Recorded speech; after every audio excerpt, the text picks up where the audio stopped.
Ngangisone sibi ngezayo enkosini wathi ngegama lika Jesu ngathola ukukhululwa wezumthandazo wami wangithethelela wangingethula umthwalo wangishiya ngethulo ngangisone sibi ngezayo enkosini wathi ngegama lika Jesu ngathola ukukhululwa wezumthandazo wami wangithethelela wangingethula umthwalo wangishiya ngethulo yebo wethula umthwalo ungadlula yebo wethula umthwalo ngomthandazo wami uvalo lwami lwaphela uJesu wavusa umoya wami wangingethula umthwalo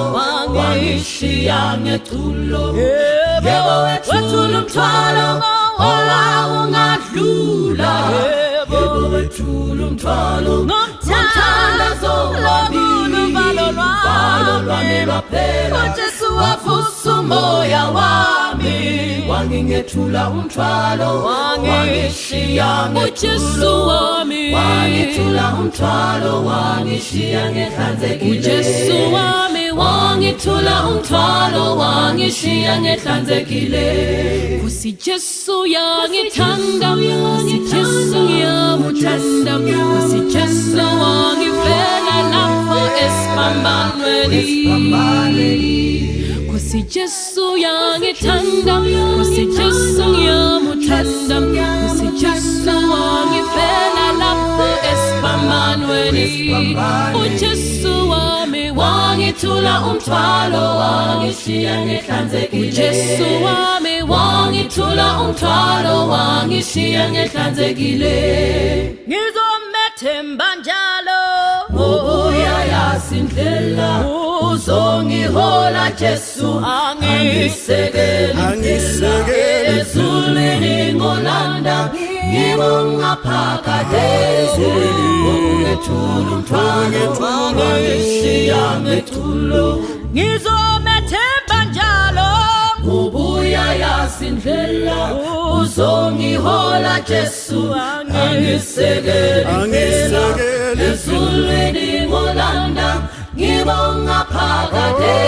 ungethula umthwalo wangishiya ngethulo yebo wethula umthwalo ungadlula yebo wethula umthwalo ngomthandazo wami uvalo lwami lwaphela uJesu wavusa umoya wami wangithula umthwalo wangishiya ngethulo yebo wethula umthwalo ungadlula yebo wethula umthwalo ngomthandazo wami uvalo lwami lwaphela Jesu wavusa umoya wami wangithula umthwalo wangishiya ngethulo yebo wethula umthwalo ungadlula yebo wethula umthwalo ngomthandazo wami uvalo lwami lwaphela uJesu wavusa umoya wami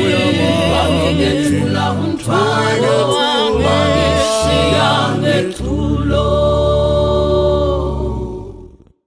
Toda kumchingamidza imose mukati mezuva ranhasi pachirongwa Family Matters. Welcome kuchirongwa chino Mwari dai angakukomborerai akuitirai zvakanaka. Nhasi tine nyaya yakanaka ende ndandichida kuti mutange kusangana nevadare vedu vauya vakagadzirira kutaura nyaya iyi kuibvambura kusiya yanyatsogadzirika zvakanyatso kunaka. Saka sanganai nevadare vatinavo mukati mezuva ranhasi totangira pana.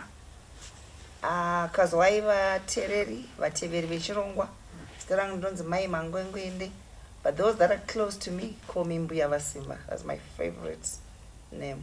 Yes, thank you so much Mbuya Vasimba. Yes. Magadi havane shamwari ndinoitwa Maijaricha. Thank you. Yes. Magadi wateereri nehama dzedu dzepadyo. Ini ndinonzi Charles N Makombe. Yeah. Thank you. Yes. Evo ekani munhu wese anonzi Mukaranga. idididi wenyu advovo wabantu. Tinotenda. Thank you. Yes. Next. Kwaso kwamuri amane hanzvadzi ini tinonzi Watson Mbiriri ndiri mufundisi mukati mezuva ranhasi mushoko zvine vadare ndoda kumbomhoresa nenzira yakatsanangurika mai Jiri mudzimai wechidiki vanotevera chirongwa zvakanyanya zvikuru kwazvo ivo neshamwari dzavo vanofurirana zvinhu zvakanaka zvakaita sekuona Family Matters vanoona vari kuMelbourne kuAustralia. Saka mai Jiri tinokukwazisai neshamwari dzenyu dzese. Kana uri shamwari yamai Jiri ziva kuti wakwaziswa nedare. Mwari wakomborerei nemhuri dzenyu muriko kuAustralia kuMelbourne. Tinotenda chose mai Jiri kuMelbourne. Mwari ngakukomborerei neshamwari dzacho. Ini ndichirega ndichimhoresa shamwari dzacho. Shamwari number 1, number 2, all those friends. Mwari ngakukomborera kuitira zvakanaka. Thank you for the support. Gono mukati mezuva ranhasi. Musoro wenyaya unonzi iko Regai ndimbobvunza madam.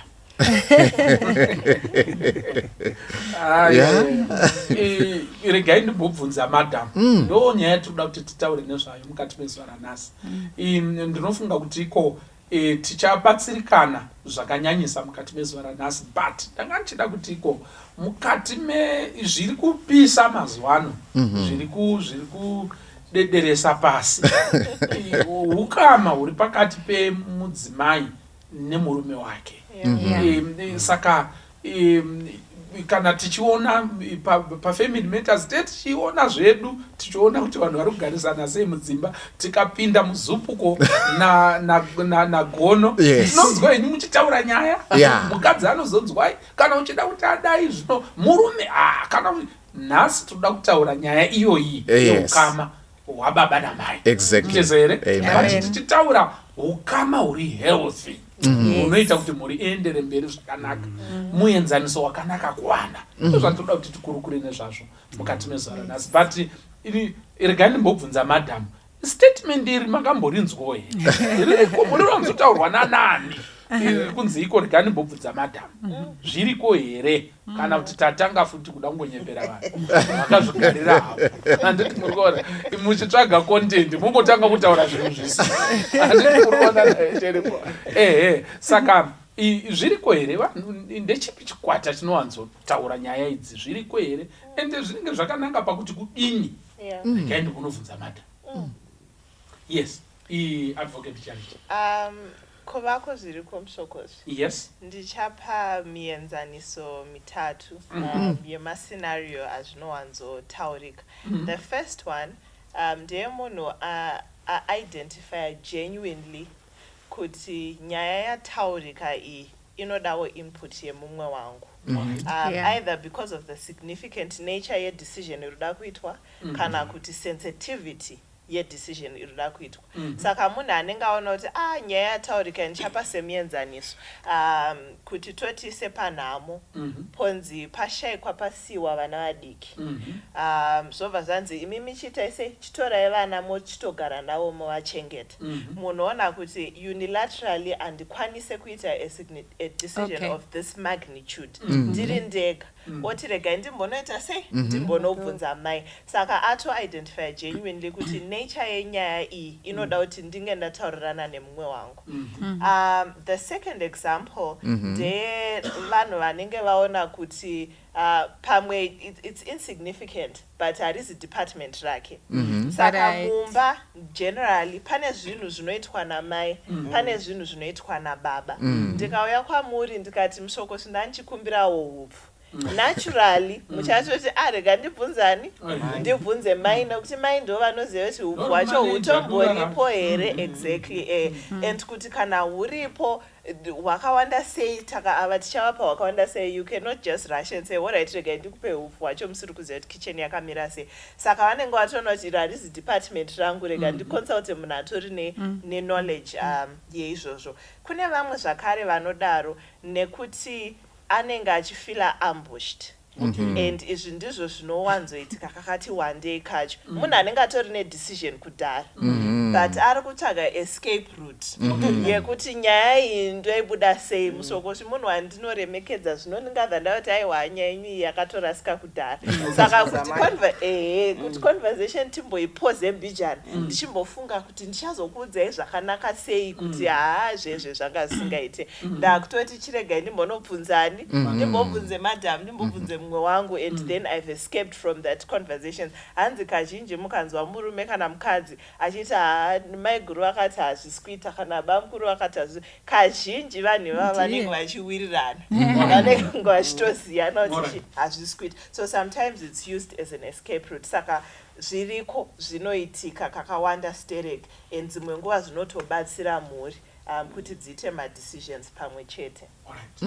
Hakuna here chimwe chikwata chakadaro chekuti iko vanototya kuita even a decision nechekuita naiyewo ari kutotaurawo genuine kuti varume ndikuda kunyepera inyaya yenyu iyi hongu hangu zvinhu zvine chekuita neni and all that but inini I don't make decisions kumba kwangu ndiregai nditonobvunza kuti vanoti kudii hamuna kusiyirira here chimwe chikwata ichocho ndochimwe chacho asi ndasiyira vamwe vatorera zvese. Thank you so much. Maiteni saka in other words tiri kuti iko nyaya ino zvinowanzotaurwa nevarume ndizvo here pane chaasangana nacho but arikuda kuinvolva umwe wake but zviri muzvikamu nezvikamu fanika kupatsanirwa kwazvaitwa naadvocate iti. Thank you so much. Yes, Makombe zviripo here? Zviriko kune vamwewo wasinga ndobvunzi. Alright. Abraham haana kubvunza. Alright. Ndakutaura zvemubhaibheri haana kutombobvunza akangonditora mwana uende naye zvakanzwikwa zvekunzi regai ndimbonovhunza because zvaidependa kuti nyaya iyi yainge ichida mai here kana kuti kwete. Get the point. So it was straight to Abraham. Go nemwana wako nomupira chipiriso ende angosimuka nevanhu wake. That's it. Obatenda. That's another dimension. Ndorimwe divi. Ende apana chakaipa. Mwana we anga atori wa maya. Asina kundodzoka ndisi kuti azotaura achiti kuti. Alright. Thank you so much. In fact, yes, in fact, we are painting out scenarios. Of course. And the scenarios mazhinji ane ma-aftermath. Ndizvo here uyu anobvunza madhamu asi zvakazodai uyu akabvunza madhamu asi zvakazodai handii ndizvo here. Yes, toda kutenda chose Yasimba tibatsire Mbuyasimba. Ndaida kuti zvataura naadvocate nezvataura naMakombe iyi nyaya yekunovhunza ine mizera futi. Alright. Pane imwe mbeu yakare kare aiwa iyo haivhunza kuti tapiwa mwana achiiswa kubaba vachiindawo ende vanhu vacho kwazoti iyi mbeu yako mazuva ano iyi zvokwadi mwana yeye auyiwa naye nababa vachavata pashe because havana kuconsulta. Saka ndikuti zvinhu zviri kuenda zvichiti shandukei saka kuvhunza kwava important because magariro atakuita akasiyana neakare. Kare tisaingoti kana vanhu vakauya musha tisi takutozoenda kunosakura saka tiita kutowedzera main power but izvinezvi vanhu vakauya musha kutowedzera consumption chete saka zvakuda kuti vanhu mutaurirane. Saka culture yati chinjei kuti kunovhunza madam zvinokuseva upenyu hwako emotionally. Hatichataura financial but emotionally unogona kubata zvakanaka wabvunza madam saka kubvunza kodiwa ende ukasabvunza hope dzinogona Thank you so much. Maiteni, yes, next. Okay, ini ndachida kunyanya kutsinidzira panyaya chaiyo chanoti nyaya panengo yakabvazve hainangosimuka mhepo from Norway. Ukazida zvonzi ndondobvunza takadzinzwa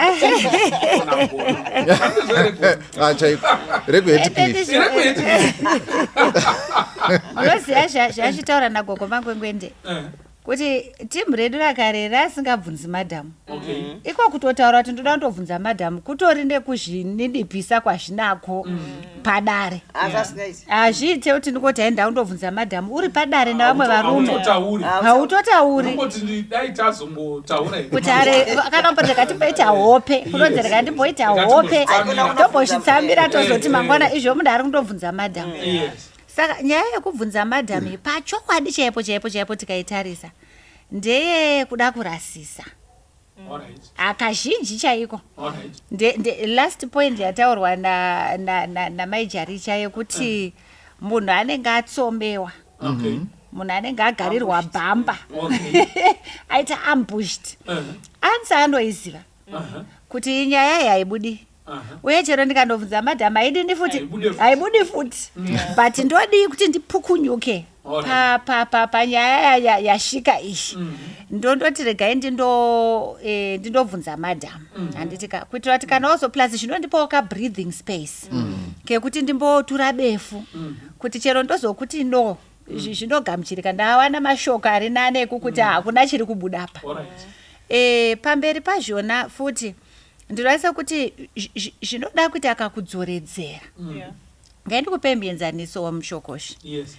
Pano vamwe elder vanga vaelder but vanga achimbori jaya ranga nemusikana wake handiti ende vanhu vamukuza zviya zvinoita vanhu namajaya ngoti brother senso vana sisi I think paakaenda kundoitwa family counseling akaudzwa kuti shamwari kana waroora kaiwewe waroora handiti kachita semunhu akadini akaroora vasikana vese ngavachizviziva kuti havachangosviki vachitoda mahagi toda machinyiwe zvichidaro handiti. Saka tese tatiri pachechi takaona kuti masamba achinji iyo nokuda kutoti mboro munhu ari kukupa ruoko akadai ari kukudza kuti uri kugumira uko zvakaita kuti vasikana vazhinji vakurumidze kungwara kuti chinyi munhu uyu is no longer available kuti timbofara naye. You see what I mean?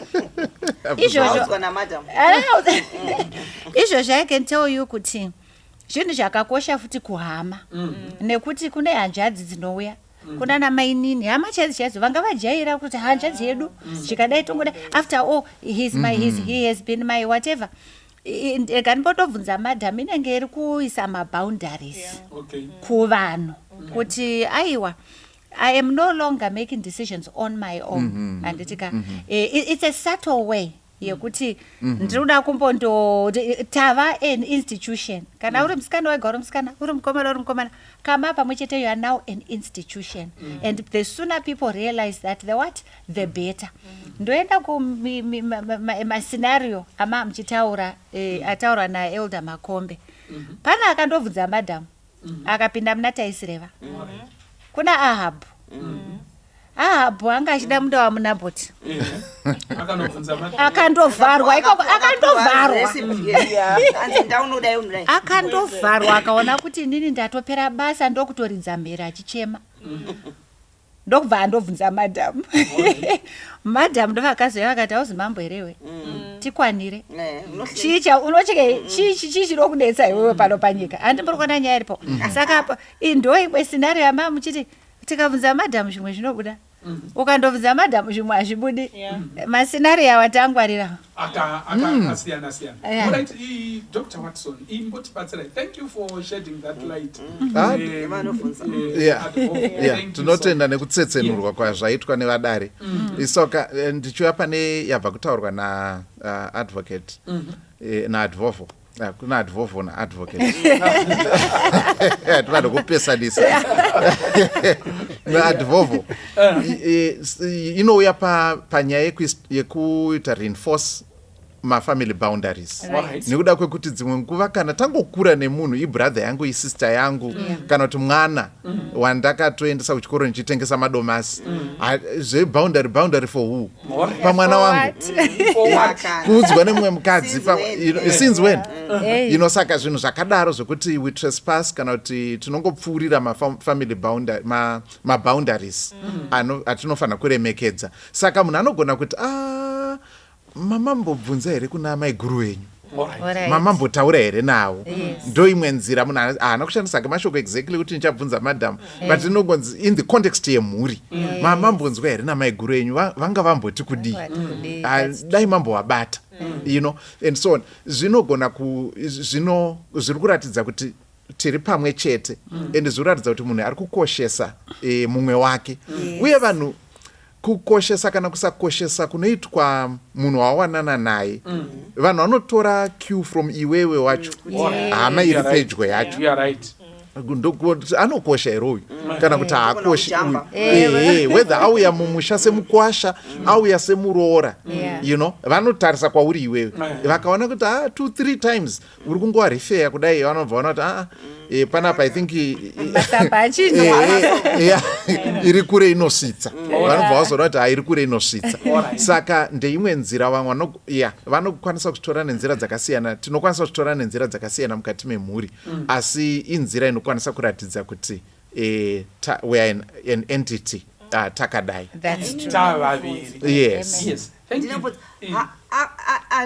As long as ndoda kunofunza madam iri ichitwa mumweya wakanaka because hatidi blame game kuti kana vazinobvunzwa iyo maiguru hapana chinobuda because mumwe munhu anogona kungoti asingadi hake kuita chinhu oti anonobvunza madam kunobvunza madam ngakuve nyaya yekuda kuti zveshuwa we consult, not something to hide behind. If you don't want to do something, you actually just hide behind your wife.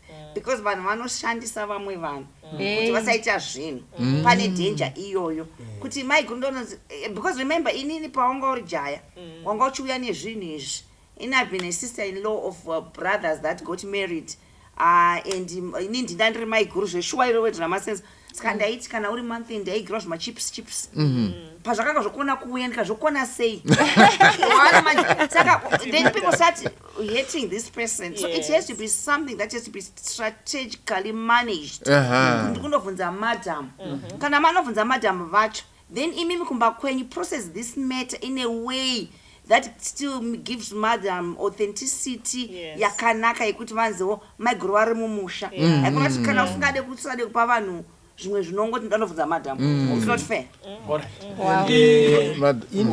zvazopedzisira zvaita unowengesa mudzimai big time because iwe uri kufeila kuita madecision and let me say to watereri it's not all that you should ask you're fair not all I think advocates vaisa mascenarios anenge matatu dziripo dzimwe nyaya dzaunoti iyi ndiropedza iyi ndakundobvunza you get my point uri munhu ari intelligent uri munhu anomeka madecisions nemamwe mazwi ukanzi uya kuinterview wotenge nichamundobvunza madam kuti ndoenda here it does not make sense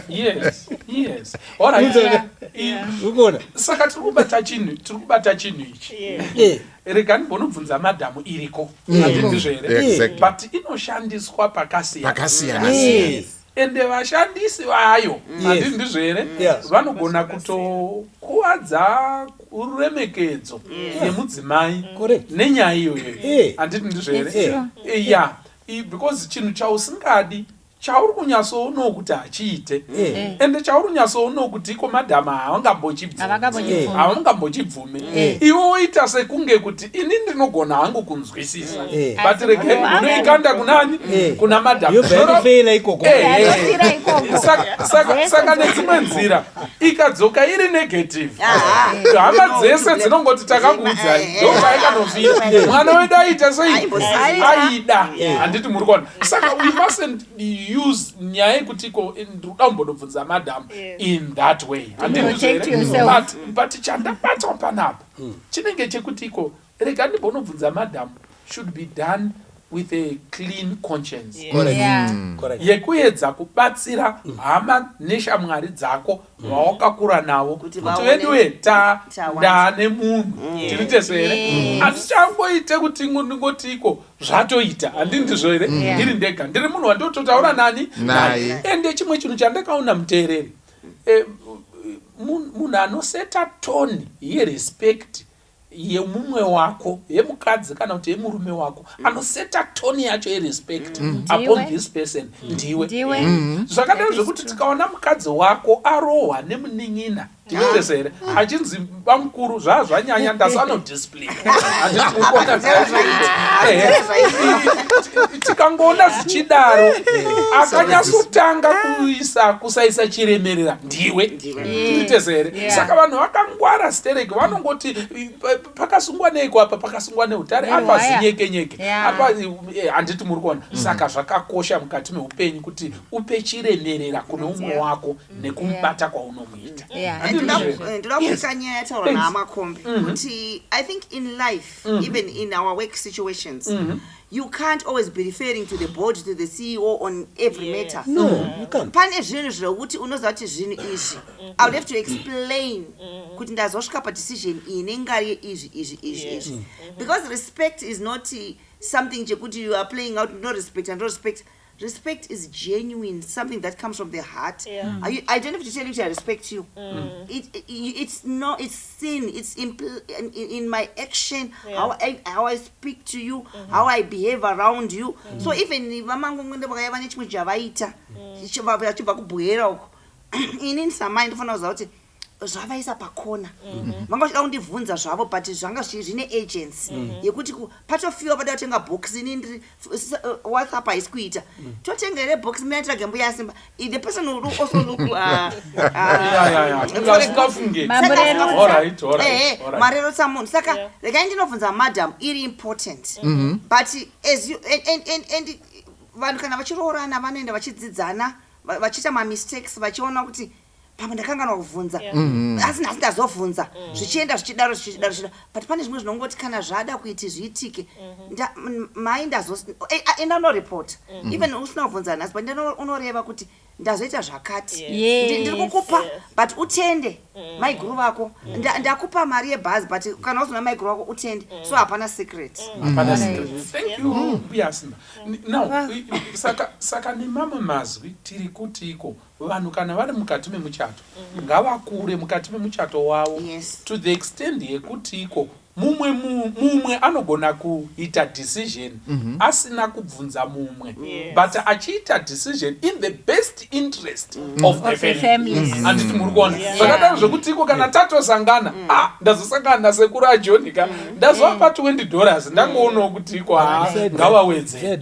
Yes. For example inina ndakafirwa naotesara inhamiri mumusha handingagoni kungoramba chingoenda kuna mai Makombe todini aiwa I make decisions. Anzwa ndatenga box anzwa ndazotenga maizvi handizvere. You don't always ask where there is no need to ask. Good. Thank you. Saka nemamazi kuti iko kana manyasomese handindizvere pane pamwe paunoona kuti rega ndibvunze maitanyi handindizvere rega ndimboenda pasaiti ndingomubvunza especially pane kaka kujairana kwenyu zvakakosha izvozvo. Yes, advocate Idi. Ndanga ndichida kuti chimwe chakakosha ndechekuzwisisa kuti pane ma-instances anoda kuvocalize kuti ndichambonobvunza madam. Koita ma-instances ekuti even uchiona kuti zvakakosha kubvunza it's not necessary to vocalize it. You can silently do the consultation without unnecessarily exposing yourself. Kana kuti rega ndimbofunge kuti ndoita sei kana kuti amiraiti timboise hope zvataurwa naNyari. There are many ways of buying time without necessary, because if you over vocalize it dzimwe nguva panogona kutoita masituation ekuti esari important kubvunza zveshuwa but kuti uchati nhasi mai vacho ari kuda grocery woti rega ndimbonobvunza madam mangwana munin'ina ati zvoni ndiri kuda mari yekuendesa kuchikoro rega ndimbonobvunza madam mangwana uyu even if it's important kuconsult but vocalizing it unnecessarily can also cause tension. Saka it requires a bit of wisdom nekugeja kuti apa is it even necessary kubvunza kwacho kana kuti apa it's necessary kubvunza but is it necessary for me to disclose kuti ndakumbonobvunza. Then imwe issue I think yamamka mamboti batei but yatiri kuti nzvenge mbichana inyaya yevanhu vanotobvunza out of fear. We cannot completely avoid conversation yekuti kune vanhu madzimai Okay. atori abusive zvechokwadi Alright, chaizvo alright, zvekutoti murume haasina urume pamba Alright. haasisina decision yaakukwanisa kuita chero mari yebhazi chaiyo haachakwanisi kubuditsa kana kungodecida kuti garden maruva ochekwa akatarisa side haachatokwanisa kuita any decision Kuti tombomba mombe ipi nhasi?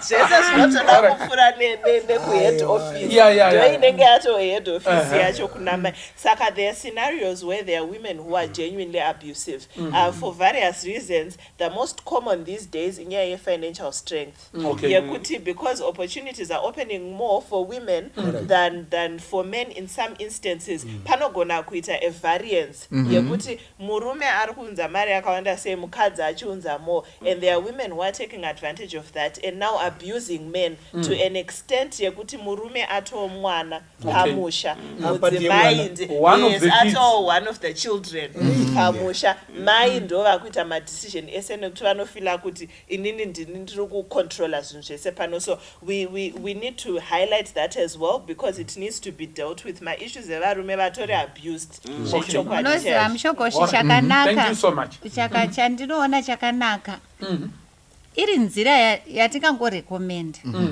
Munoziva kuti in a very good world, in a perfect world, zvakanaka kuti mukadzi achipinda mumuchato murume achipinda mumuchato toita sekakuchinjana so kuti ivo vanga vari mai vako ndo vanga vari responsibility yako yayani yayangu ini ndindakuvaitira minana yese iwe ndowavaitira but at the moment because indapinda mumba don't worry iwewo uri kuona kuti kuna tezhara uko pane zvimwe zvinhuwo zvinenge zvinodiwa nevanhurume handiti kazvandogona kutoita inini maona ndavatengera vhiri remota ndandovaisira petrol mumota zvezvakanaka kuti munoziva dzimwe nguva vanhu vakangoita kakupesanisa kungodaro so inini pandinozoona kuti saka iwewo shuwa watoitira dedi vangu izvi pasina mboti hanzi regandobvunza zvezvakangona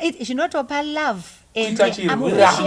kuita chirwirangwe chekuti nini kana vari mama vako chirega kuvachagira Zambia kana kuvachagira chinyi ndinda kutozviita.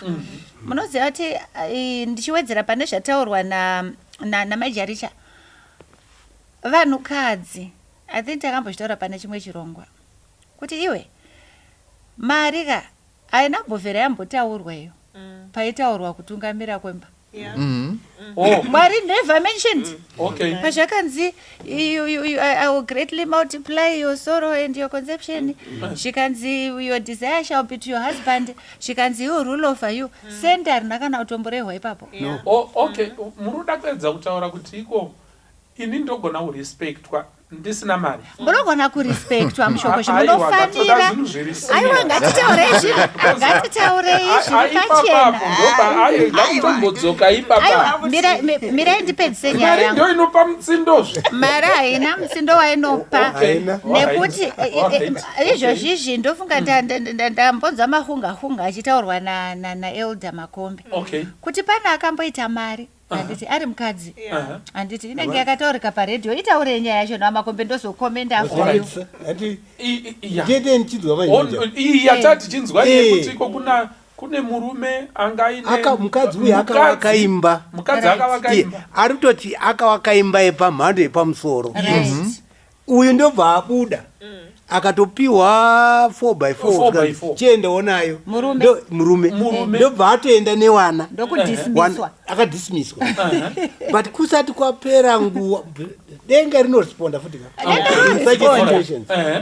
musakangano izvozvo kusati kwapera nguva uyu mwana wake musikana manje anga akuda kuengani maimini kuti imimi ndi makakonzera kuti bai wangu arambwe get the point zvikanzi neuya ngatichi ndobva ataura kumurume zvikanzi iwe tadi kuchitora mai wewanawa tiwachengete panapa tine cottage tiwatore tiwobva wachengete panapa ndofunga wakatofira ipapo ndofunga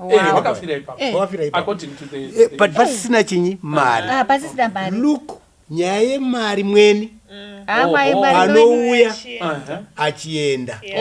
Kwedu kumaungwe tinoti mari idowa. Dowa rinofuma ririko. But kwakodziya kudai. Denga kai kazhinji response. Ine zvauri kuitira mumwe. Yes. Vichirega ndichipinda panyaya yangu iyi. Ndapafarira apa pataura naye Makombe. Yes. You see, kana Mwari achiisa mitemo yake ka. He's not doing it for your opinion. Or for funny. Or for funnies. No. Okay. Because we might have our ideas right now. Kuti ndiri gweta. Shete roti ndingadai anditika. Kuona kwedu sevanhu. Sevanhu venyama. You understand what I mean? But kana ndangosvika papoint yekuti murume ndokwanisa kuroorwa naye ari pachigaro chaari ichocho. I must live with that and respect God. Who still told me kuti ndisubmite kumurume uyu. Uri kunzwa nyaya iripo. Akazotiwo maybe aretrenchwa. Tikakudanga nezvinhu zvake because anozi my vicissitudes of life kupindana kwemazuva anogona kungozoshaya mari iyaya yanga achimbori nayo yanga ichindi attractor. Ndiri kungotongwa futi naMwari pakuti panga ane mari waimuremekedza here, panga asisina mari uchiri kumuremekedza here. You know, tikatora mascenario emubhaibheri ndoafarira because bhaibheri rinotipa direction chaiyo, you know, prescription maimbakwekwendi. Saka aiwa ndivese mugopinda. Takambotaura zvedu nyaya yemudzimai waProverbs 31 kuti mudzimai waProverbs 31 maonero atinoita ndo yanga iri machine. She was the money making machine.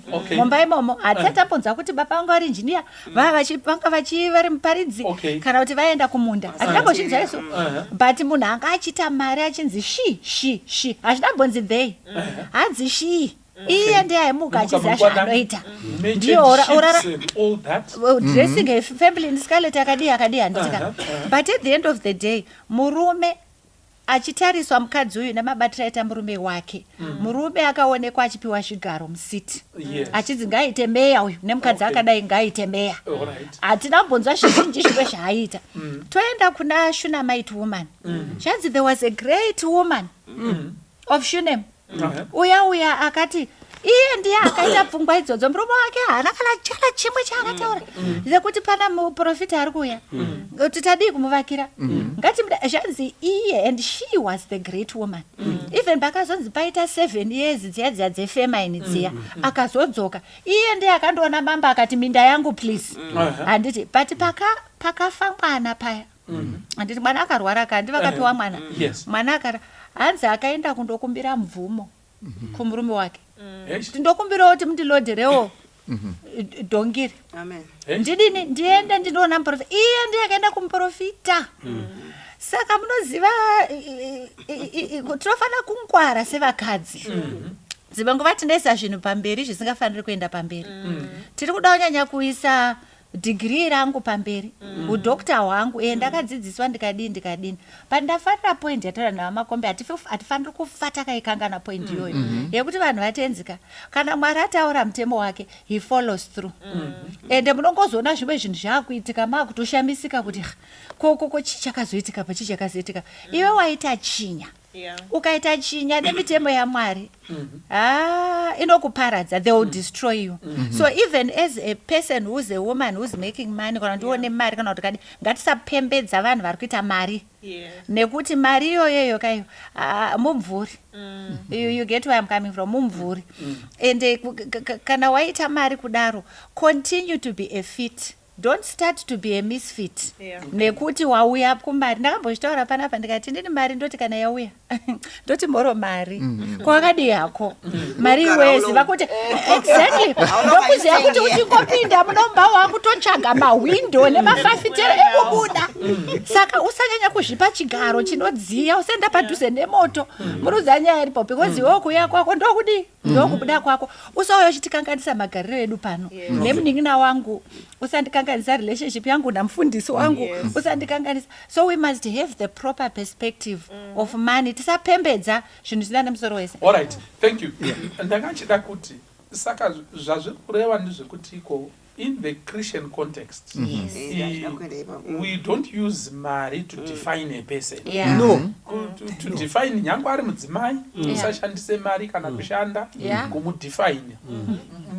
murume musashandise mari kana kushanda kumudefine. Chero mwana. But kushanda hakuna kushatofa. Hakuna kushata. Handiti muri kuona ngatishandei. Yes. But kana tisina chatakabata, we are still human beings first. Yes. Handiti muri kuona. Kana kuti mwana anoremekedzwa kufura umwe mwana.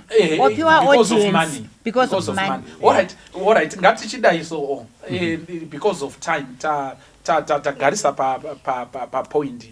Ndikuda kutiko saka pane kamwe kaeke kuno zvatadzidza ndezvekutiko it's good to consult neumwe wako. Yeah. Because manyama chi imwe chete zvakakosha. Hazvina kuita sei? Hazvina kuipa. Kana manyasodanana munotogona kusvika pakuti you trust the other person to make decisions. Usitoripo uchiziva kuti they are doing those decisions in the best interest of the family. Andi ndizvere. Saka chakosha rudo nekutrustana nekuwaka foundation yakanaka. Saka iko kwacho kumbonobvunza handiko here kwacho kutongwa nemukadzi.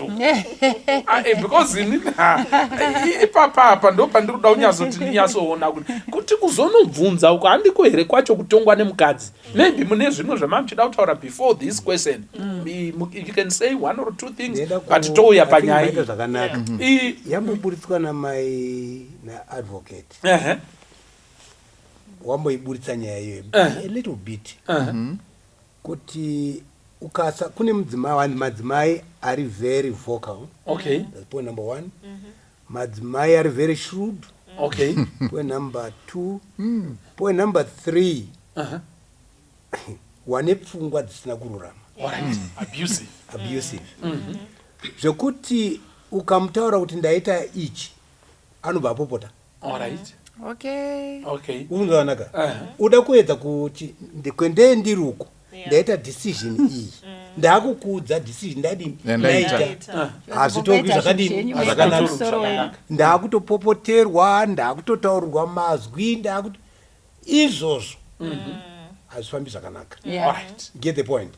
Ndada point yemataura yekuti we have to respect each other. Alright. Kana ndamake a decision, is it in the best interest yangu kana kuti yefamily? Okay. Usati wadi.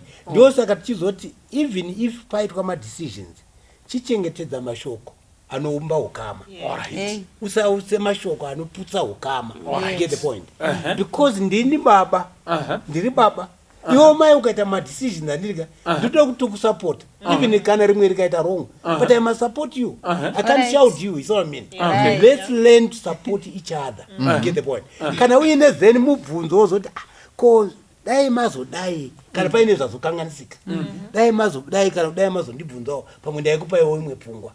Ndemuto wakadini wakanaka. Thank you. Let me go to Dr. Watson. Abusive. Yes. Thank you. Let me go to Dr. Watson and also to Advocate Edith. Gogova Simba. Aiwa Gogova Simba. Buya Simba. All right. Buya Simba. I think I want you to also, you know, kusimbisa my points. That's okay. Yes. Chataura zvinhu too. Chekutanga chiri kungoita tie in on something. Because family matters anditi. So zongwa tinombotarisa zvinhu nemamwe ma-levels. So mudzimai wa Proverbs 31. Very interesting. You know, book ra Proverbs ndangoti kangori ka commercial. Yes. It's okay. Yeah. Book ra Proverbs tinokwanisa kuroerenga at 2 levels. Kazhinji toroerenga tiri pa level 1 but rinozoenda ku level 2. Alright. Book ra Proverbs kuti urinzwise zvakanaka rine 2 women. Lady Folly na Lady Wisdom. That's true. There are these 2 women. Lady Folly presentwa more as a prostitute. Seducing, you know, and everything like seductive, wily, and so on. Saka, that's Lady Folly. Then poita Lady Wisdom. And they are competing for the same audience. These 2 ladies. Okay? Saka kahle ukaritarisa usingamanyi chaunozoona ndechekuti pane issue dziri very deep more than physical adultery. This book is really addressing issue idolatry Wow. in Wow. Israel. All right. All And idolatry is the epitome of folly. Yeah, it is. Kunamata zvifananidzo nematombo. Yeah. Haugoni kuita upenzi hunosebwa neutununu hunopfuura ipapo. All right. Okay. Yeah. Saka ndosaka ichibudiswa nenzira yakadaro. All right. Saka and then kochita on the other side laid wisdom. Okay. Kuteerera kutya Jehovah ndokuamba kwezivo. Hallelujah. Saka nation yeIsrael vari kumbotoka namathabhari wonza kupenzi Ndezvipi munowanepiko izvi? muchisiya zvakanaka kudai. Uh-huh. Saka paunozosvika kunonopera bhuku panonopetwa nyaya Yes. pakuchidonongodzwa mudzimai uya, it's not necessarily kuti a physical wife, Wow. but it's that lady wisdom All right. which is the fear of the Lord. Okay. Amen. Kuti kana imimi as a nation mukateerera lady folly manyura Okay. Correct. munoburukira kwakanyarara kushiori, Yeah. asi mukateerera lady wisdom kutya Jehovah Amen. muchaitirwa zvakanaka Yes. zvokuti kana zvichienzaniswa ne-couple among the nations, imi mune makugara mugedhi. Oh, Kugara yes. gedhi rema-ancient cities was something deep. It was big. Kwaisangopuyendwa nana tabve mvuma neshoka. Yeah. Vaisasvika mugedhi. Vanati naidzigwe nana pombi yadona. Vana homwe yareruka. Vaisasvika pagedhi. Yes. Saka this is what is at play Amen. in the book Powerful. of Proverbs. Powerful. Saka Powerful. it's deep. Yeah, Yeah, it takoti is. ti-engage gear two Hallelujah. Yes. on this Powerful. issue. Powerful. Saka mukareverenga usikamanyi. Yeah, zvinobuda. zvinobuda. Amen. So Yes. in reality, Thank you so much. think in reality, But that was my point one. yeah, okay. Point one. Point two. All right. Yes, okay. Regai vambotikonzana. Okay. Saka tichitsimbidzira pane nyaya iyo yatachitaura yekuconsulta kuri genuine kwekuti ndiri kunobvunza mumwe wangu kwete senzira yekuti ndiri kutsvaka kuhwanda. Bhaibheri rinotaura kwete kuti chete chinhu chiri nice, it is crucial. All right. It is important. Kana chitarisa Muparidzi chapter 4 kubva pavhesi 9 kusvika pana 12 handichaverengi zvangu yese ndichangoverenga mutsara wokutanga. Alright. Unoti two are better than one Amen. because they have a good reward for their toil. Yes. Vaviri vari nani pane munhu mumwe chete munoonesana kuti kuapa mamapaona here kuapa muri kufungei napo. Imbwa mbiri hadzitorerwi nyama. Saka zvakakosha. Mwari vakatiita tiri murume nemudzimai. Mwari pavakaita murume haazi mudzimai, pavakazoita mudzimai haazi murume. Chose. Zvakadaro zvokuti mudzimai anouya aine macapabilities ari god given insight yekuti anogona kuona kuti munhu amuri kutaura naye uyo handizvioni Achidambira zvakanaka, musha. asina chimwe chaari uyu and so on and so. Saka pane there is so much. Saka tisarerutsa zviya zvakadaro zvokuti nekuti ndabvisa pfuma saka zvinoreva kuti munhu haana chaanacho, itori zero, ndiri kutotanga kutobuilda from scratch. Nothing. Mwari vakatoita zvinoshamisa Amen. pamunhukadzi. Saka zvakakosha that consultation kuti baba namai tinoonesana from different perspectives and different angles, we can come up with something much better than we could each True. come up with. Yes, Advocate Charicha. All right, ndanga ndichida kuti tibate from the flip side as well, from the perspective of a lazy and idle man. Okay. Yay. Kuti in as much as Tabakutasha. kuti madzimai ngaasave abuses kuvarume, particularly because of circumstances. But at the same time, kunewo varume vane usimbe. All right. Yeah. And vasina chavanoita. Kazhinji varume ivavo either an abusive, when you're dealing with a noble woman, ari kutongodawo kubatsirana nemumwe wake zviri genuine. Kazhinji murume anomira achiti ina handitongwe nemukadzi, either ari abusive kana kuti ari idle. Okay. Saka because iye haana kumira panzvimbo yake semurume, haasi kutonzwisisa kuti being the leader of the home, what does it entail? Haatorina vision yake yekuti the help meet for him can follow haana identity saka akufocusa on mafrivolities kuti achiti awa izvi handitongwe nemukadzi to try and create some manhood in himself and akufocus on my minor issues ovati now you are emasculating me and yet mukadzi ari kuedza kuti ngatishandirane pamwe chete munoziva munhu ari busy busy chai murume anomuka makuseni oswera ari busy regardless yekuti azowana mari but aswera ari busy haabatikane sterek kuti inini handingakupe mari yekunotenga grocery ndotoritenga ndega nekuti handitongwe nemukadzi hatorina time yacho hatorina interest nazvo zvekuenda achinotenga grocery kana zvekuya achizoita checklist yekuti saka matenga zvinhu zvemari ndidzoserei change yacho maenda kuspa haana time yeizvozvo haanyanye kubatikana for a man who is standing in his place and who has a vision and who is working for direction yemhuri yake they actually find delegation effective because ari kuona kuti inini handingaite zvinhu zvese saka inini pandiri busy kudai mudzimai wangu chienda unoita shopping namama vari kuda kumboenda kusouth chiendai munotenga zvinhu zvavari kuda kutenga mozouya muchidai haazi too concerned about nitty-gritties and kashoma kumunzwa achiti ina handitongwe nemukadzi nekuti ari kutoziva kuti ndiri kutonga hazvisi loud it's not as loud kuti ndindaenda ndikanotengera mama Zambia ndindaenda ndikanobhadhira fees yemwana ndindaenda but ari kuziva kuti I'm the one who's giving the direction for the family. So let's encourage men. I think there's a syndrome yekuda quick money about our young men nekutongowa lazy. Let's encourage men to work so that they also do not unnecessarily feel as if vari kutongwa and yet it's a result of their own insecurities. What we should emphasize sezvamanga muchibvunza kuti hakuziri kutongwa nemukadzi effective communication hakusi kutongwa nemukadzi working in partnership with your spouse hakusi kutongwa nemukadzi that is how you build an effective home sezvataura nagono kuti each of us have our strengths and our weaknesses and God has created us that way.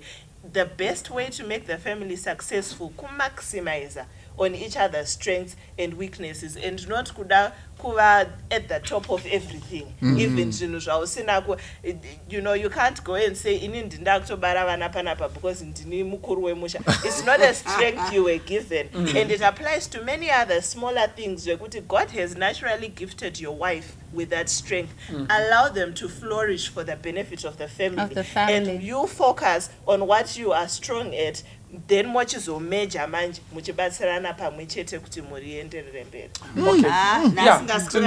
Toda kutenda ayo tatapa mbuya Simba. Regai vataure ndikasa kubatsirai kuti mbuya Simba wambotaura panoita dambudziko pari kupisa taurai mbuya Simba. Kungoti kuvatariri tinokamba chingotaura kuti panapa tinoichita godly prescriptions ndo framework yatinosenza nayo urongwa hwaMwari. But having said that, I like what Advocate Yari said, because if it was an ideal world, it would be working like this, like that. But unfortunately, the devil is here, looking for anyone who he can devour. Zvakutaura Advocate zvakanaka, but inini, when I stand here, I will say, inini I'm a mother of boys. The world out there is not favoring men. The world has said women have been left behind. We need to bring them into to catch up with men. As they were doing that, vakata catch up vakanga ngori. So men, as we speak right now, the world knows affirmative action. The black woman especially, if she stands up for an interview, they graduate. People meet at university. They get married. They go to work, say a bank, send a bank. Chances are, my pamba ipapo vacha promote. Inini Regai ndimbobvunza madam. Inini nanga chida kuti sambuya wavasimba vari pano pavanhu vakadzidzira kudai. Kana achikumbirisa ndezvekuti dai madam vanamatigwa. Vabvunzika vave munhu anobvuma kuzvisa kushanda nani. nababa because once wauza murume wako word riri rough ka1 mangwana haana simba because ukaudzwa a mean word you actually go out and start saying introspection, maybe is she telling the truth? Because munhu even ari rova akaramba achingoudzwa kunzi no mushari wana basa zvichaita. I think I can publicly say for the sake of the program I lived with my husband when he lost his job and for 7 years he was. But because we were living together, baba, he never went into a depression. He could chakat. But the problem is when you any support him, the measure. And understand that Regai even the madam means with madam vacho ngavave vanovhunzika vachivaka imba because nama ikuti yakandibvunza madam even kuri kutya even kuri kuwanda. The other thing that I wanted to say Mamshokoshi is isusu tikutaudzwa kunzi ngandibvunza madam togona kutosvotwa nenyaya yekweyo saka chimbofungawo saka inini ndiri kuti madam ngavave munhu ari God fearing. Kana vabvunzwa vanoita sei? Kana vabvunzwa vari kuvaka here kana kuti vabvunzwa da kutoprova kuti akandibvunza ndikamurambira. Pane zvimwe zviviri zvinobuda. Pane zviviri zvinobuda mushoko kutiko. No. I think because she responded to her, let her clarify one item, then I give you a chance to say something. Yeah, makuita ma procedure emukoti. My comment, I think I specified that we're not talking about figures. We're not saying whether the man is earning more or the wife is earning more, because that's not the sometimes the reality is baba vanogona kutoshaya kana kuti vanogona kusawana semudzimai, and I think that's what we're emphasizing all along. But I also wanted to bring out point here kuti we should not appear to be promoting idleness and laziness on the part of men. Kuti the man himself should also ngamirewo panzvimbo yake. In as much as madam tataura nawo all along, we're speaking to the madam kuti mimi nzwisisaiwo support the men and also be cognizant of my realities kuti vana baba vane zvinovanetsa, so don't be abusive. But the men should also not take that as to arm themselves. But inina I can sit around and do nothing, no plan, no vision. Respect yangu is guaranteed. Yes, my respect is guaranteed. Yes, it's there waiting for me. I don't even need to try. Yes. So we're saying as a man, stand in your position. Put in the effort you should be putting and focus on what you should be focusing on, so that you also don't feel emasculated by a woman just being a woman. Yes, sorry, Regai. Thank you. Masora I wonder,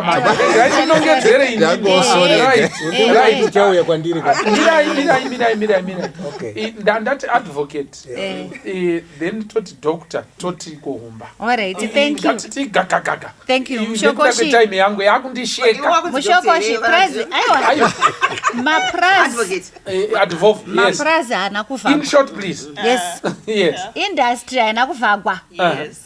Ngatisanyanya kuisa mubudo chinyi udzambo hwakawandisa pakuti varume vasara kudaro zvine mastatistics mukati hazvina kumbonzi hauchadiwe varume muindustry nekuti vakadzi vasimudzirwa. Ngatisata jealous nekusumudzirwa kwevakadzi, because for sure it was a reality. Takachitaura kati 1982 women had no capacity.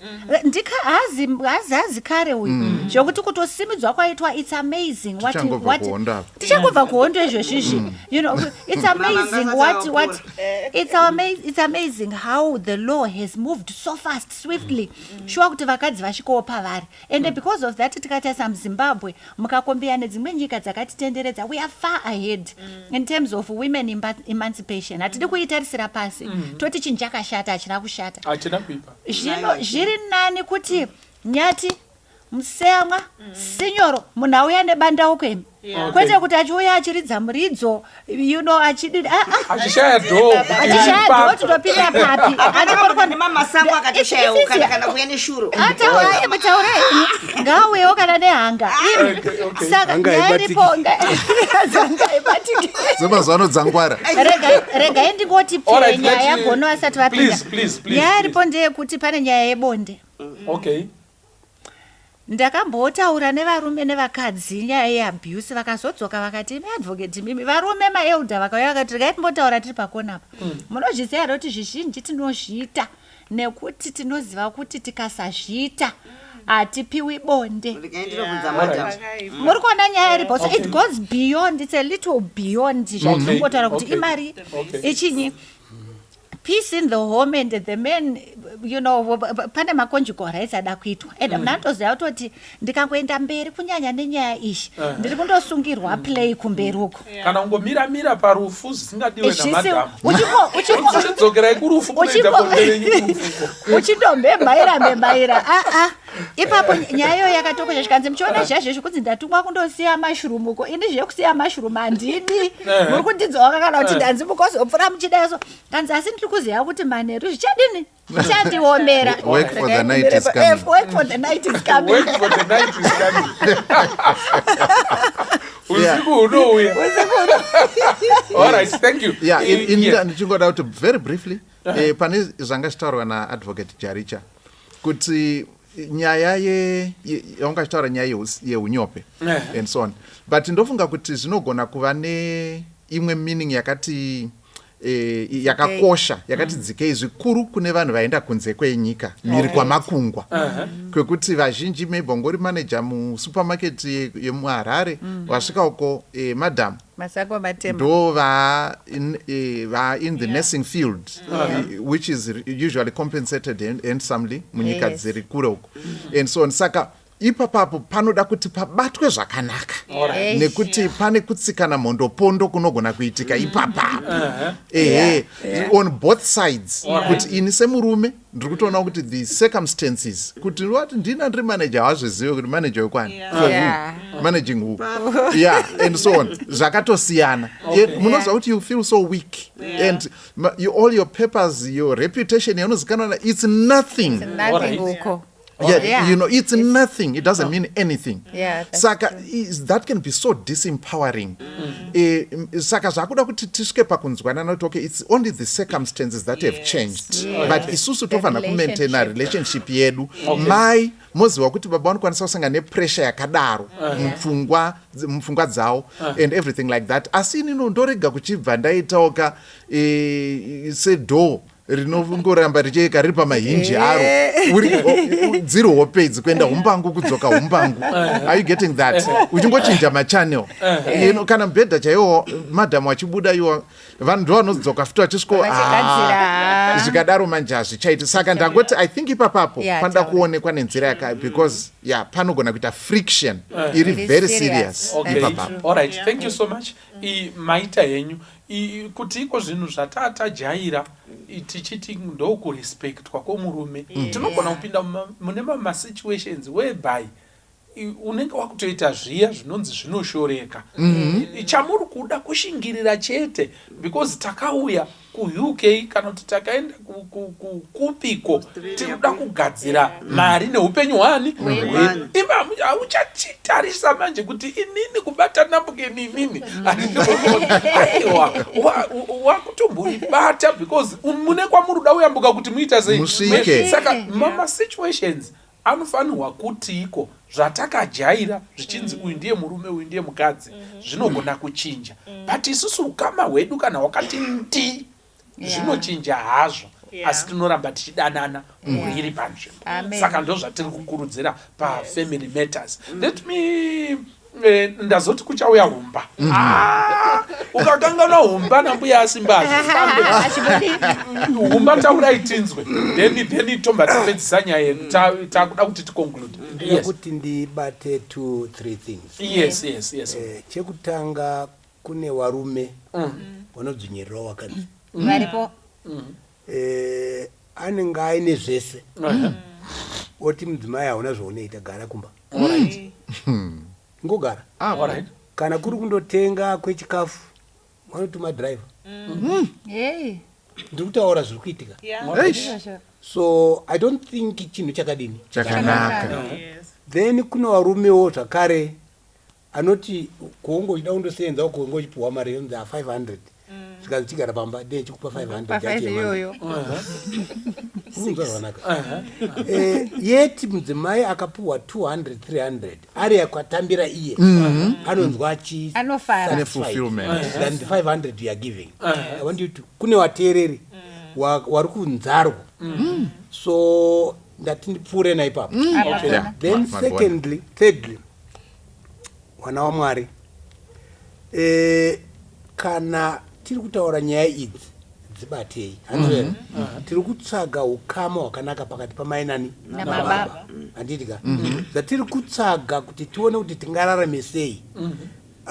Advocate vane zvavakambotaura paprogramu yapfuura kuti nyange uri mudzimai ukaita mari don't forget kuti helper hanzvere chizviisawo pasi pechinyi pemurume hanzvere moshanda together hanzvere.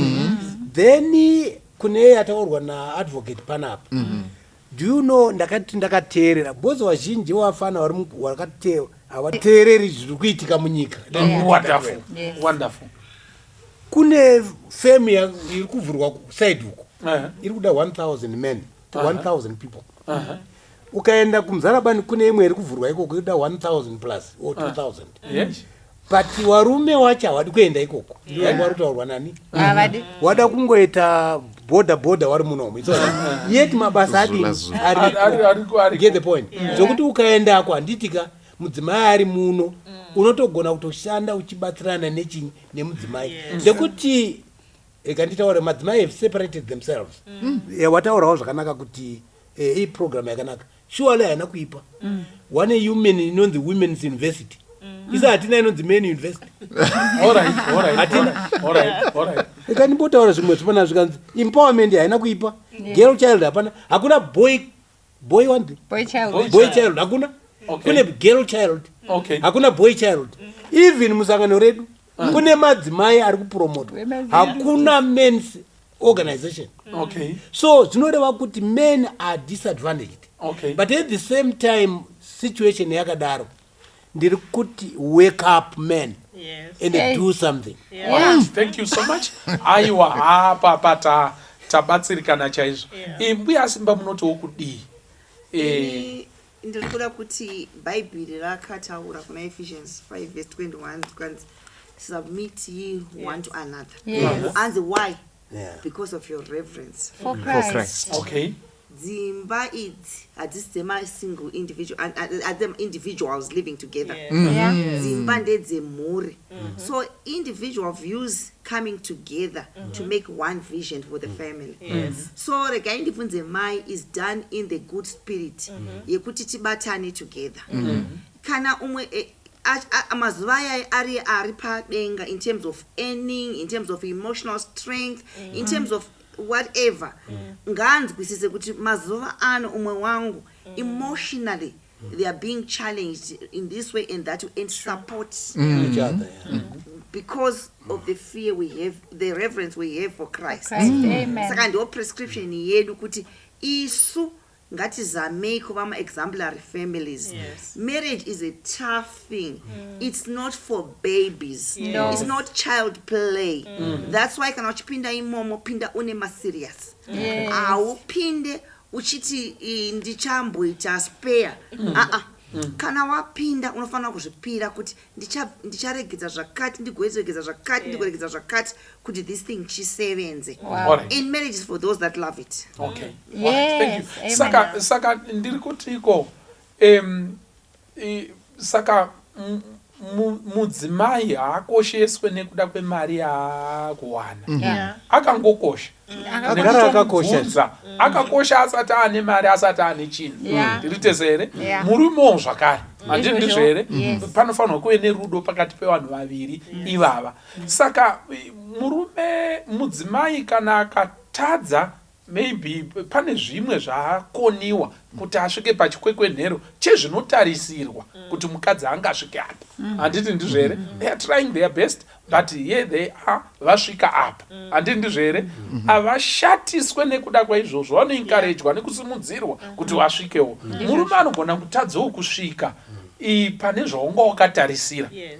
Anoenda kudenga here murume azotadza manje kunyasochengeta maybe amen advocate ndibatsirei ndinozoendere kudenga kana inini vana havasi kunyatsopfeka bhutsu dzine malebho tirite sere ndazokwanisa dzemadhora chii hazvisi kunyatsoratidzika ende pachechi pamuri kusvikirawo panenge pakatiwo ombichana but hamusi kuzonyatsokwana mari anoenda kudenga chazvakanakira musorozi ndechekuti Mwari kana achititonga from my understanding we are judged by our decisions. Okay.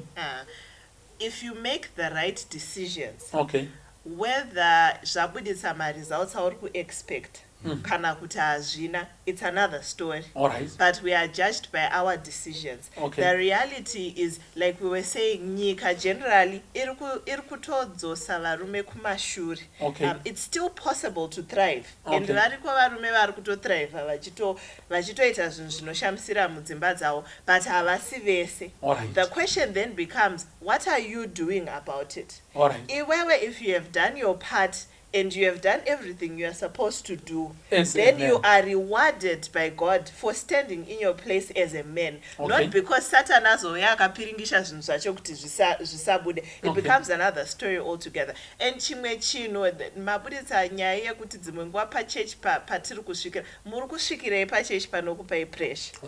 Endai pachechi pasingakupei pressure. Okay. Because I think ndo imwe challenge yakuitika mazuvano yecompetition nekuda kuedza kuita live outside of our means. Pari kuunza tension yakawanda, muri kugarirei mumba yamusinga afford. Vana vari kutsvagei kuchikoro kwamunonetsana first kuti fees izobatane makwereta maita say it's okay kuti mining ndive pa next door murume wavo anowana 2000 cannot combined as a family vane 3000 they can budget around that. Imimi combined as a family mune 500 budget accordingly. Kwete kuchiti kumurume uyu aunza 200 ndo yese yashandira asweta aita zvese zvaanokwanisa yawana 200 chiregai kumuimasculate kuti but vamwe varume ngavano vari kuafoda kuendesa vana vavo kuzvikoro zvakadai.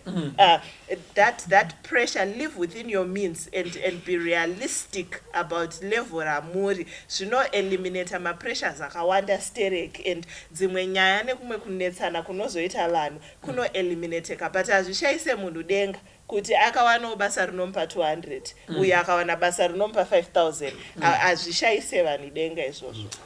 So in other words tanga tichida kuti tisvike pakuti pakupedzisira handiti ndizvo here nyaya yatatauya nayo ndiye kuronga tiri pamwe chete namadhamu. Handiti ndizvo here wanawo mwana ndo nyaya yatatauya nayo. Ndachida kutiko pakupedzisira tikobatsirana kutiko zvina advantage here zvekuronga pamwe chete nemukadzi wako. Handiti ndizvo here zvinganzi here akatofumiswa nekuronga pamwe chete nemukadzi kana kutiko what are some one or two advantages. Handisoda kuti mutaure mese one or two people they are just going to say one or two things then gonomva vatibatsira. Thank you for that issue, but coming back to our issue now.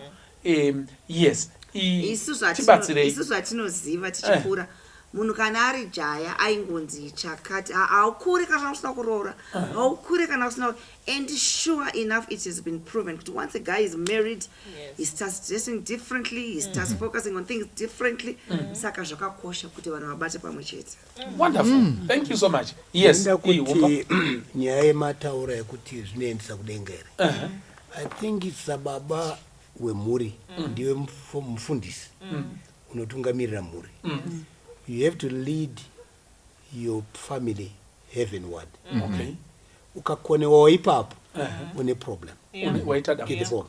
Noti zvimwe zvese zvatiri kutaura izvi kutungamirira mhuri kuti iende kuna Mwari ndiwe haitwe namai nekuti ndiwe muprista. Mai hawasiri muprista mumba. Ukaona wakutora rolo iyoyo watora rolo isiri yavo because iwe waneglecta. Chinokosha as a parent, as a father, as a priest wemba is to lead your family into heaven. Thank you so much. Yes. Ndakaona varungu vazhinji vanenge vanobudirira nemhuri dzavo, particularly because vanotokohwerana, vanotodhonzerana. Tozviona kumapurazi kumahovho kana vachiita ari kutodhila nekubayiwa kwemajekiseni kwemombe murume, asi ari kuita maakaunzi ndiani, ndimai. Muchaona futi kuti vakadzi kana tikanatsochenjera, it's very easy for us to taper down budgets. Kuona kuti ike zvino zvinhu zvedu zviri kudini zvati ike zvino kuda business harisi kufamba zvakanaka, wozoti zvemayogurt hakusisina, zvemacheese hakusisina, tiri kuita kuti zvinhu zvifambe. Asi kana uchingori unotepfura uri wega, wajaira kungoita izvozvo, muchaona kuti budget repamba rinoredusa.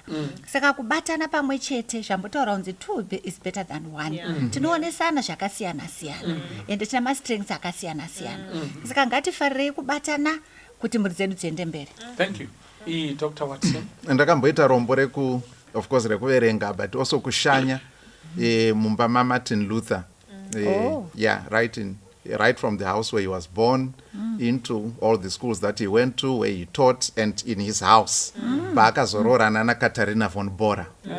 Luther was a priestika, Katarina was a nun. And vakazoita vana vavo vakawanda. But vanotaura kuti Luther akazonyatsa kurongeka kubva paakaroora von Bora. Ndo paakatanga kuita order mukati muupenyu Luther. Otherwise he was just a firebrand theologian out there.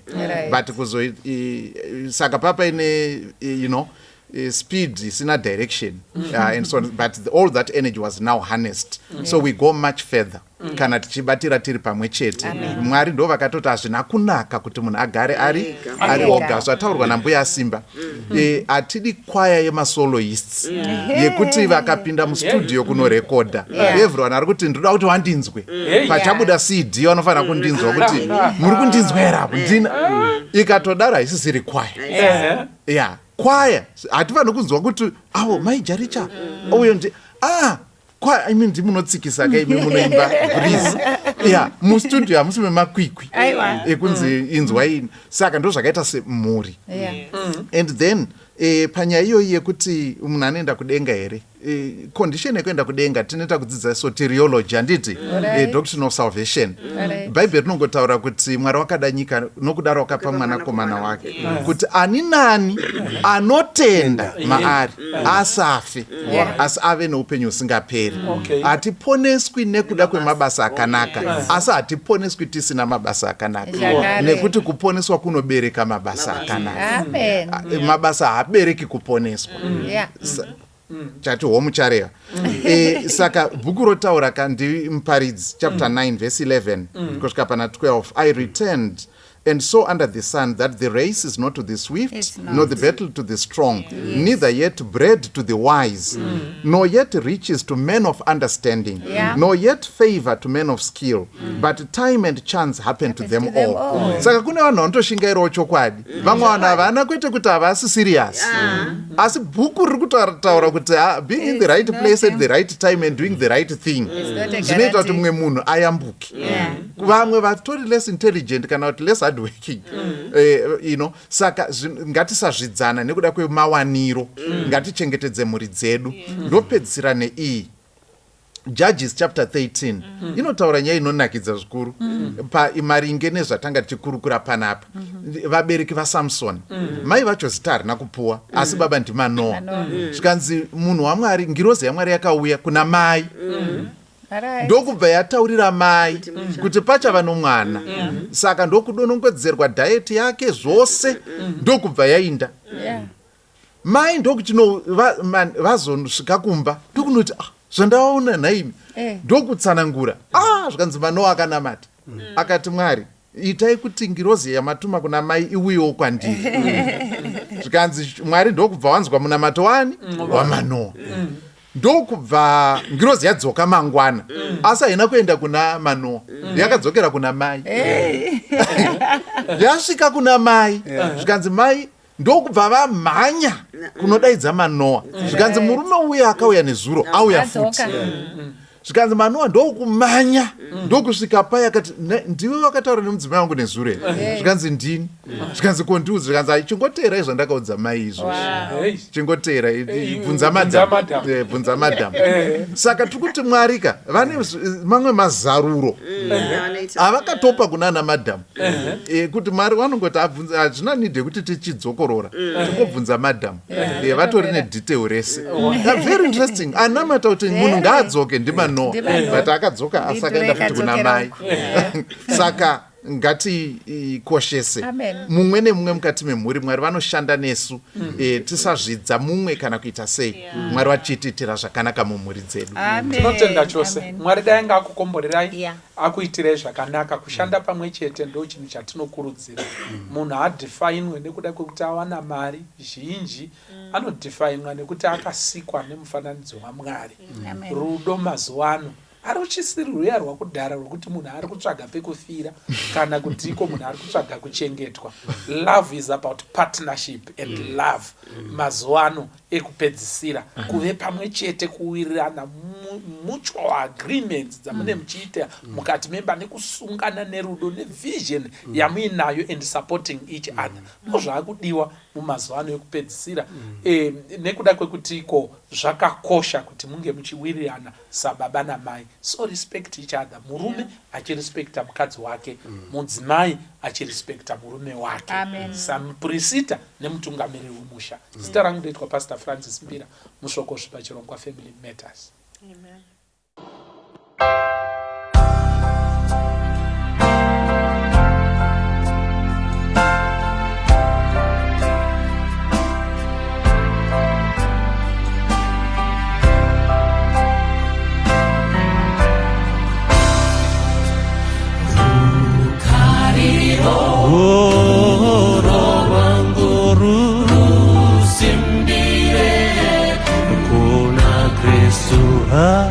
Andina wihine munuasi uzitara Jesu ndinomira kuna Jesu ndiye dombo yeyoya zishimwe ndichanyura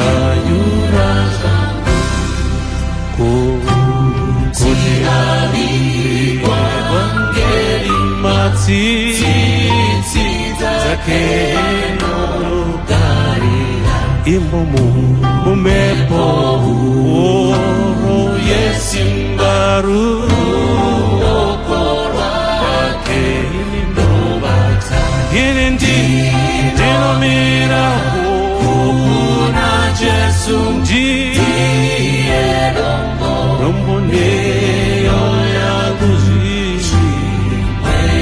Chenendi ndichanyura kuchiranga chake ichonde chitsetso chero karo zvinondipa eroro sembero pakati pematambudzo yenendi ndinomira kuna Jesu ndiye dombo yeyoya zvichimwe ndinganyura ipo apo anenge ouya netsurita chazorezwa ini ndinora kutendimere na Jesu ipo pano chiwake ini ndinomeraho na Jesu ndiye dombo yeyo yangu zvichimwe ndichene chanyura zangu ndinomira ikona Jesu ndiye dombo yeyo yangu zvimwe